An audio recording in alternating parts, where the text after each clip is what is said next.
Hello ചേട്ടാ, ഒന്ന് പെട്ടെന്ന് പുറപ്പെട്ട് ഹൈദരാബാദിലുള്ള ആശ്രമ ഹോട്ടലിലേക്ക് വായോ. നേതാവ് പാർട്ടിയിൽ നിന്ന് സസ്പെൻഡ് ചെയ്തിരിക്കുന്ന 35 MLA-മാരുടെ പേരിൽ നിങ്ങളുടെ പേരുണ്ട്. ഞാൻ ഇറങ്ങിയേട്ടാ.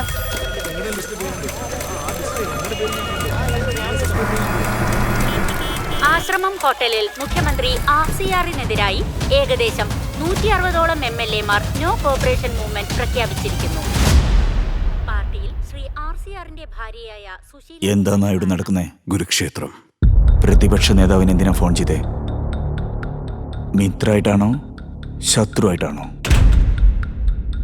ഇത് നേരിടാൻ കഴിയുമെന്ന് എനിക്ക് അറിയില്ല റെഡ്ഡി. 20 വർഷത്തെ രാഷ്ട്രീയ ജീവിതം ഒരു മേക്കപ്പ് ആർട്ടിസ്റ്റുകാരൻ തകരാൻ പോകണമെന്ന് ആലോചിക്കുമ്പോൾ ഒരു സുഹൃത്തെന്ന് എനിക്ക് പറ, എനിക്ക് ഈ കെണിന്ന് പുറത്തു വരാൻ കഴിയുമോ? ഒരുപക്ഷെ നീ ഇപ്പൊ ജയിച്ചാ ആ വിജയം പിന്നെ എനിക്ക് ദ്രോഹം എന്ന അമ്പായി മാറും. നിന്നെ തോൽപ്പിക്കുന്നവരെ ഞാൻ ആ അമ്പ ചെയ്തുകൊണ്ടേയിരിക്കും. എന്റെ നിലനിൽപ്പിന് വേണ്ടി ഞാൻ പോരാടുന്നത് സ്വന്തം അമ്മായിപ്പിനെതിരെയാണ്. I must go all the way. വേറെ വഴിയില്ല. നീ എന്റെ സുഹൃത്തായോണ്ട് ഒരു കാര്യം പറയട്ടെ.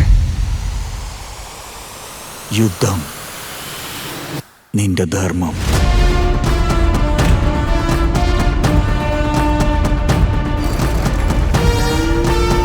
കൃഷിയാണ് ഏറ്റവും വലിയ വിദ്യാഭ്യാസം. നിങ്ങളെക്കാൾ വിദ്യാഭ്യാസം ഇവിടെ ആർക്കുമില്ല.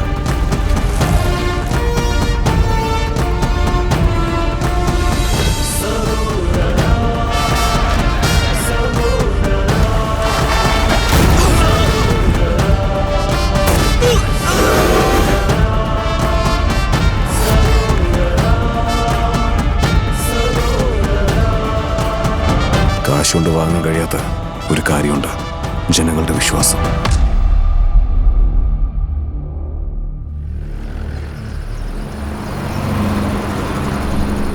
നില ഉഴുന്ന കുടുംബത്തിൽ പറഞ്ഞ നിനക്ക് എന്തിനാടാ ഈ രാഷ്ട്രീയം?